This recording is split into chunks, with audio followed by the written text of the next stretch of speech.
What's up, sneaker fans? Thanks for tuning in to a More Than Hype review, and in this video we'll be taking a look at a pair of Air Jordan 4s in the Craft colorway.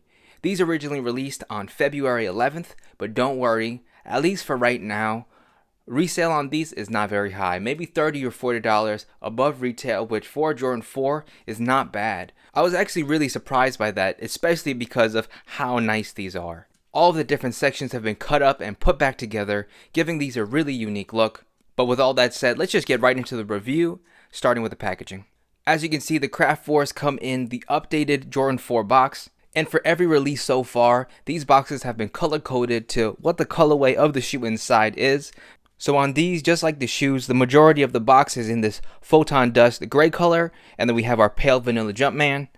And just speckling, or that cement all over, on this side we have our label. Official name of these, Air Jordan 4 Retro SE or Special Edition.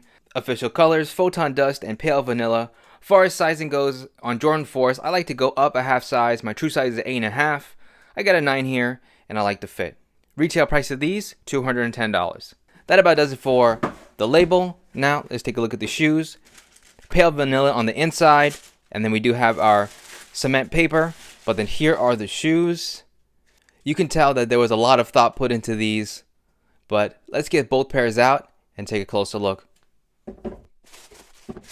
Now we got these out the box, let's take a closer look, starting with the upper details. And overall, truly a crafted pair of shoes, or the design makes it really feel that way. Let's start with just the materials that you get here. You get hairy suede, you got smooth leathers, you even have cracked leathers. But let's start with the hairy suede pieces. We have that going around our toe box here. We got that split right there. Really cool. And then we have our quarter panel as well as our tongue, where we would usually expect to see our netting. There actually is no netting here. What they did, and this was really creative, they just debossed a grid to make it look like the netting in our suede material here. I don't think I've ever seen that before, but that is a really cool look. Then we have our smooth leather for our mudguard here. Again, we got that split. Another split on this side. And then of course our wings are in that cracked leather, as well as this piece around our ankle collar.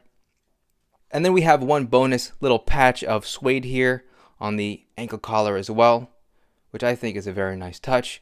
Almost forgot, your tongue is also in this hairy suede material, very soft. These come stock with photon dust flat laces. We have our two wing eyelets in this semi-translucent pale vanilla color. On our tongue, matching Jumpman in pale vanilla. The underside of our tongue is also lined in a pale vanilla color. Air Jordan on that tag upside down, of course. And then looking at the back of the shoe, we have our Jumpman as well as our plastic semi-translucent heel tab here. And hidden behind our pull tab here, you can see all the different materials from one angle that we're getting here. We have that cracked leather, that smooth leather, as well as our suede little patch right there. Really cool concept. Looking on the inside of our shoe, the lining as well as the sock liner is all in a photon dust color. And then we have another Jumpman branding in pale vanilla on our sock liner. That about does it for our upper. Moving on to our midsole, outsole, and it's your standard affair here. Polyurethane. We have our air bubble in what looks to be just white. Here's a look at the medial side, and then finally our outsole here. So overall, if you're on the fence of whether or not to get the Jordan 4 Craft, I would say definitely get them, especially now because of that lower resale price. You won't have to pay an arm and a leg for these like some other Jordan 4 colorways. I would say arguably they are just as nice. And that's about it for these. So if you haven't already, please like the video and subscribe to the channel for more detailed sneaker content. Thanks for watching, and I'll catch you on the next video.